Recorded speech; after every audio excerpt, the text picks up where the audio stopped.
Hello वेंक्शन and ईजहन lover, welcome back to my channel. तो गाइज, आज हम अपॉइंटेड टू सर्व यू का नेक्स्ट पार्ट देखने वाले हैं। लास्ट पार्ट में हमने देखा कि ईबो और शियुन मिलकर जहन के बॉडी से टैंगसन की सोल को अलग करने का तरीका खोज लेते हैं और शियुन ईबो को बता देता है कि जहन प्रेग्नेंट है। ईबो इस बात से खुश होता है, लेकिन दूसरी तरफ वो सैड भी था क्योंकि जहन उससे अलग होकर उसके परिवार के पास वापस जाएगा। तो चलो गाइस, इसके आगे क्या होगा आज हम इस पार्ट में जानेंगे। अगली सुबह जहन बेचैनी के साथ उठा। वोमिटिंग करने के लिए वो वॉशरूम में चला गया। एक बार बेचैनी शांत हो गई तो जहन ने शावर लिया और खुद को साफ किया। कबर्ड में जो कपड़े थे उसे पहनकर उसने ब्रेकफास्ट कर लिया, जो ब्रेकफास्ट उसके कमरे में सर्वेंट द्वारा लाया गया था। अपना ब्रेकफास्ट करने के बाद और ग्रीन टी पीने के बाद जहन उस कमरे के बालकनी में गया। बालकनी से बाहर देखते हुए हवा के झोंकों ने उसकी बेचैनी को शांत कर दिया। मुझे लगता है कि मेरा पेट खराब हो गया है। मुझे वोमिटिंग जैसा फील हो रहा है और मुझे थोड़ा चक्कर भी आ रहा है। मुझे लगता है कि मुझे थोड़ा आराम करने की जरूरत है। तभी शियुन धीमे कदमों के साथ उसके कमरे में आया। जहन को बालकनी में देखकर उसने एक सांस ली। क्या आपको बेचैनी महसूस हो रही है? शियुन ने जहन को देखते हुए कहा। मैं अब बेहतर हूँ, चिंता मत करो। जहन ने शियुन की ओर देखते हुए जवाब दिया और लॉर्ड शियुन के सामने झुकने के लिए तैयार हो गया। मुझे खुशी है कि आप ठीक है और कल रात के लिए सॉरी। मेरा इरादा आपको चोट पहुंचाने का नहीं था, शियुन ने कहा। मुझे कल रात के बारे में कुछ भी याद नहीं है। जहन, जब आप बेहोश हो गए थे तब मैंने टैंगसन से बात की। उसने मुझे बताया कि रियल में क्या हुआ था। मेरे भाई ने उसके और मेरे बीच नियति का बंधन बनाकर मुझे और टैंगसन को मरने से बचाया। टैंगसन और मैं, अगर हम दोनों एक दूसरे से दूर रहे तो हम दोनों मर सकते हैं, शियुन ने जहन को समझाया। उसकी बात सुनकर जहन एक पल के लिए स्टैचू हो गया। अपने सामने लॉर्ड शियुन के शब्दों को ध्यान से सुना। उसने मरने से पहले टैंगसन के साथ जो कुछ भी हुआ उसे समझाया। जहन, कई चीजें हुई। मुझे लगता है कि मेरा भाई सिचुएशन का शिकार हुआ था। ईबो ने नाराजगी जताई थी जब उसे पता चला कि टैंगसन आपके अंदर है। शायद मेरा भाई आपके साथ थोड़ा बेवकूफ था, लेकिन मुझे लगता है कि वह आपकी बहुत परवाह करता है। वो कल बार बार यही कहता रहा कि जहन मेरी नियति है और वो मेरा है, और वो आपके लिए बहुत ओवर प्रोटेक्टिव है। एक पर्सन की रक्षा करने के लिए मैंने अपने भाई को कभी भी इस हालत में नहीं देखा, शियुन ने कहा। जहन ने गुस्से में अपनी मुट्ठी बंद कर ली और अपनी धीमी आवाज में कहने लगा, मैं तो ऐसा नहीं सोचता। फिर क्यों? हमारी शादी की रात में वो उस ओमेगा का नाम ले रहा था, जहन ने धीमी आवाज में कहा। उस दिन क्या हुआ था? शियुन ने एक्साइटेड होकर पूछा। मैं उसके बारे में बात नहीं करना चाहता। उसने उस दिन जो कहा उसके लिए मैं उसे कभी माफ नहीं करूँगा। इसी बात ने ही मुझे बहुत ज्यादा तोड़ दिया था। अंदर से मुझे लगता है कि वह टैंगसन में दिलचस्पी रखता है, इसीलिए उसने उसकी मदद की, जहन ने नाराजगी भरे स्वर में कहा। क्या आप उसकी बात पर विश्वास करते हैं? उसने आपसे कौन सी स्टूपिड जैसी बात कही जिससे आप इतने परेशान हो गए? शियुन ने पूछा। मैं उस दिन के बारे में बात नहीं करना चाहता। किसी भी सिचुएशन में ऐसा नहीं होना चाहिए था, जहन ने दूर देखते हुए जवाब दिया। ठीक है, अगर आप ये नहीं कहना चाहते तो ठीक है, लेकिन मैं जो देखता हूँ उस पर विश्वास करता हूँ। जब आप कल बेहोश हो गए थे तो सबसे पहले ईबो ने टैंगसन को धमकी दी। उसने कहा कि वो तुम्हें गायब नहीं होने देगा और वो उसको तुम्हारी बॉडी पर कब्जा नहीं करने देगा। शियुन की बातें सुनकर जहन शॉक हो गया। उन्होंने ऐसा कहा? लेकिन क्यों? जहन ने पूछा। इसीलिए तो मैं तुमसे कह रहा हूँ कि तुम मेरे भाई के लिए एक स्पेशल पर्सन हो, क्योंकि उसने इससे पहले कभी भी किसी में कोई भी दिलचस्पी नहीं दिखाई थी। ईबो सभी के लिए गुस्सू में एक रोमांटिक टारगेट था, लेकिन ईबो ने कभी भी उनमें दिलचस्पी नहीं दिखाई। मैंने तो यही सोचा था कि वो अकेला ही अपना जीवन बिताएगा। वो एक घमंडी और मनमोजी है और बिल्कुल भी दयालु नहीं है, लेकिन मेरा भाई बहुत ईमानदार और बहुत वफादार है। जब वो किसी चीज की परवाह करता है तो वो उसकी प्रायोरिटी बन जाती है। मेरा भाई सच में एक अच्छा लड़का है और जब वो आपकी ओर देखता है तो वो अपने मालिक से माफी मांग रहे एक पिल्ले की तरह दिखता है। तो प्लीज जहन, उस पर कठोर मत बनो, शियुन ने थोड़ा सा मुस्कुराते हुए कहा। आप ऐसा कहते हैं, लेकिन मैं अब उसके बारे में बात करना नहीं चाहता, जहन ने धीमी आवाज में जवाब दिया। ठीक है, इस सब में मैं लगभग भूल ही गया कि मैं यहाँ कुछ इम्पोर्टेंट बात करने आया था। कल तांगसन ने मुझसे कहा था कि आप एक बच्चे की उम्मीद कर रहे हैं और मैं देख रहा हूँ कि आपके सिम्टम्स लगभग दिख रहे हैं। शियुन ने कहा। क्या, एक बच्चा? जैन ने पूछा। हाँ जैन, तुम्हें अब से अपना ख्याल रखना होगा। तुम्हारे अंदर एक गॉड का जन्म हो रहा है, लेकिन ये बात मेरे पिता को पता नहीं होनी चाहिए। अगर उन्हें पता होगा तो वो तुम्हें इंसानों की दुनिया में लौटने नहीं देगा। शियुन ने जैन की ओर देखते हुए कहा। क्या मेरे लॉर्ड ईबो को भी इसके बारे में पता है? अगर उसे पता चल गया तो वो मुझे जाने नहीं देगा। जैन ने डरते हुए पूछा। मैंने ईबो को ये बता दिया क्योंकि उसे भी पता होना चाहिए, लेकिन ईबो ने मुझे बताया कि अगर आप इंसानों की दुनिया में लौटना चाहते हैं, इसीलिए वो आपके फैसले की रिस्पेक्ट करेगा और आपको वही जाने देगा जहां आप जाना चाहते हैं। जैन, मैं बस इतना चाहता हूँ कि आप मेरे भाई को अपने और बच्चे के करीब रहने दे। भाग्य का बॉन्ड कुछ ऐसा है जो आप दोनों को प्रभावित कर सकता है, वो और आप दोनों।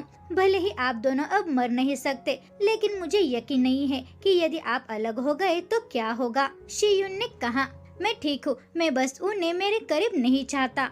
जैन ने कहा। इसके लिए शुक्रिया जैन, और मैं तुम्हें इंसानों की दुनिया में लौटने में तुम्हारी मदद करूँगा।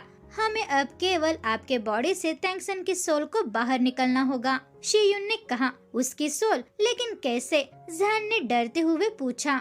हम तांगसन की सोल को एक मिस्टीरियस जानवर में ट्रांसफर करेंगे। उन्हें ढूंढना तो बहुत इम्पॉसिबल है, लेकिन हम कोशिश करेंगे। वो पहाड़ बहुत खतरनाक है, वहाँ सभी गॉड की सोल जाती है जिन्हें हमारे पिता चिरेन दंडित करते हैं, और हमारा उस पहाड़ पर कोई भी वेलकम नहीं करेगा, और ये आपके लिए काफी डेंजरस हो सकता है। जैन, तुम अपना हाथ आगे बढ़ाओ, मैं आपको एक पावर दूंगा ताकि आप अपना बचाव कर सके। शियुन ने कहा। जैन ने अपना हाथ आगे बढ़ाया। शियुन ने अपनी एनर्जी उसमें ट्रांसफर कर दी। यह एक पावर है, तुम्हारे हाथ से कुछ थ्रेड्स निकलेंगे, वे एक तरह से चाबुक की तरह होगी जिनसे तुम अपना बचाव कर सकते हो। चाहो तो तुम इसकी प्रैक्टिस भी कर सकते हो, लेकिन खुद पर बहुत ज्यादा मेहनत मत करो और आराम करो। मैं अपने भाई से बात करूंगा ताकि हम कल पहाड़ पर जा सके। शियुन ने कहा और वहां से बाहर चला गया। शियुन के जाते ही जैन अपने कमरे की बालकनी पर बैठ गया और वो सब कुछ सोच रहा था जो भी शियुन ने उसे बताया था। मैं एक बच्चे की उम्मीद कर रहा हूँ। जैन को अभी भी इस बात पर विश्वास नहीं हो रहा था। उसने खुद को इस सब से डिस्ट्रैक्ट करने की कोशिश की। शियुन ने जो उसे पावर दी थी, उसने उसका यूज करने की कोशिश की। ये कोशिश करते हुए दोपहर से रात हो गई। फाइनली पावर का यूज करते हुए जैन अपने हाथों से कुछ थ्रेड बाहर निकालने में सक्सेस रहा, जो कि चाबुक जैसे थे। फाइनली मैंने ये कर दिखाया, अब मैं एक स्पाइडरमैन की तरह महसूस कर सकता हूँ, जैन ने कहा, और खुशी से वो कूदने लगा। लेकिन कूदते हुए उसे थोड़ा चक्कर आने लगा, इसीलिए उसने अपना बैलेंस खो दिया और वो गिरने वाला था, लेकिन ईबो ने उसे अपने हाथों में पकड़ लिया। जैन ने उसे देखे बिना भी उसे पहचान लिया। माय लॉर्ड, आप यहाँ क्या कर रहे हैं? मैंने सोचा था कि आप आज नहीं आएंगे, जैन ने बड़ी मुश्किल से कहा। उसने ईबो से नजरें मिलाई, जिससे वो थोड़ा शर्मा गया। वे काफी देर तक एक दूसरे को देखते रहे। लॉर्ड ईबो ने अपनी वाइफ की कमर को पकड़ रखा था। उसने जल्दी से जैन को उठाया और धीरे से बेड पर लेटा दिया। जैन, मैं हमेशा तुम्हारे पीछे रहूंगा और तुम्हारा ख्याल रखूंगा, ईबो ने सीधे उसकी आंखों में देखते हुए कहा। इसके लिए शुक्रिया माय लॉर्ड, जैन ने घबराहट से कहा। तुम्हें अब इस पावर की ज्यादा कोशिश नहीं करनी चाहिए। तुम्हारी इस हालत में तुम्हें अपना ख्याल रखना चाहिए। ये अब सिर्फ तुम नहीं हो, ये हमारा बच्चा भी है जो तुम्हारे अंदर पल रहा है, ईबो ने कहा। बच्चा? माय लॉर्ड, क्या आप मुझे सचमुच इंसानों की दुनिया में जाने देंगे? क्या आप मेरे बेटे को मुझसे दूर ले जाने वाले हो? जैन ने सीरियस एक्सप्रेशन के साथ पूछा। नहीं जैन, मैं ऐसा नहीं करूँगा, लेकिन अगर मेरे पिता को इसके बारे में पता चला तो वो तुम्हें जाने नहीं देगा। लेकिन अगर तुम वापस लौटना चाहते हो तो मैं तुम्हें लौटने में हेल्प करूँगा, ईबो ने कहा। ईबो के शब्दों को सुनकर जैन ने अपना चेहरा अपने बालों से ढक लिया। उन शब्दों ने उसे गहराई से निराश किया। उसने सोचा था कि वह कहेगा कि वो और बच्चा उसके लिए बहुत मायने रखता है और वो उन्हें जाने नहीं देगा, इसीलिए ईबो की ये बात उसे बहुत ही कड़वी लगी। तो इसका मतलब है कि आपको हमारी परवाह नहीं है, मतलब मैं और बच्चा, आपको कोई फर्क नहीं पड़ता कि हम दूर जाए या यही रहे, जहान ने नाराज होते हुए कहा।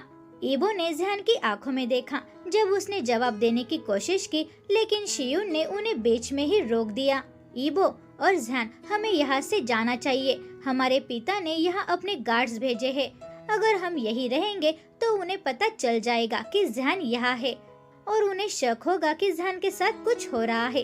अगर उन्हें बच्चे के बारे में पता चला तो वो जहान को जाने नहीं देंगे। हमें अब इसी समय विलाप के पहाड़ पर जाना चाहिए, शियून ने कहा। शियून की बातें सुनकर ईबो ने अपना सिर हिलाया और उसने जहान को पहाड़ पर ले जाने के लिए उसे गले लगाया। जहान और दोनों भाई एक सफेद रोशनी में वहाँ आ गए। एक बार वहाँ पहुँचते ही ईबो ने जहान को अपनी पीठ पर बैठाया और पास के एक छोटे से गांव की ओर चला गया। उन्हें वहाँ रात बिताने के लिए एक केबिन मिली। मैं बाहर देखूंगा और थोड़ी पूछताछ करूंगा, क्या किसी ने यहाँ मिस्टीरियस जानवर देखा है? तब तक आप लोग आराम करो, शियून ने कहा और केबिन छोड़कर बाहर चला गया। जहान ईबो की ओर पीठ करके लेट गया। वो नहीं चाहता था कि ईबो उसके तेज दिल की धड़कन सुने। उसे थोड़ी घबराहट और बेचैनी हो रही थी। वो बस अपना पेट पकड़कर लेट गया। जहान, क्या आपको पेट में दर्द हो रहा है? ईबो ने पूछा। नहीं, मैं अब ठीक हूँ, जहान ने उदास टोन में उससे जवाब दिया। हमारा बच्चा अभी भी बहुत छोटा है, इसीलिए मैं उसे फील नहीं कर सकता, ईबो ने कहा। ईबो की बातें सुनकर जहान का शरीर कांप गया, लेकिन उसने न सुनने का नाटक करते हुए अपनी आंखें कसकर बंद कर ली। जहान, क्या मैं आपका पेट छू सकता हूँ? ईबो ने कहा, लेकिन जहान ने कोई भी रिस्पॉन्स नहीं किया। ईबो ने फिर से पूछा, जहान, क्या मैं आपका पेट छू सकता हूँ? ईबो की रिक्वेस्ट पर जहान का शरीर कांपने लगा। उसने घबराहट के साथ अपना सिर घुमाया और ये एक्सेप्ट किया कि वो उसका पेट छू सकता है। ईबो धीरे जहान के पास गया। जहान भी उसकी ओर मुड़ गया। ईबो ने अपना गर्म हाथ उसके पेट पर रखा और मुस्कुराया। उस जगह को घूरते हुए उसकी एक्सप्रेशन चेंज हो गई। उसके चेहरे पर स्माइल और गर्मजोशी झलक रही थी। जहान अपनी आंखें ईबो के चेहरे से नहीं हटा सका। ईबो इतना हैंडसम और बहुत ही इथेरियल लग रहा था। जहान बस ईबो को देखता ही रह गया। तो गाइज, आपको आज का पार्ट कैसा लगा? गाइज, आपको क्या लगता है कि जहान ईबो के साथ रहेगा या इंसानों की दुनिया में लौट जाएगा? Thank you guys for your love and support. तो मिलते हैं अगले पार्ट में। Take care and bye bye.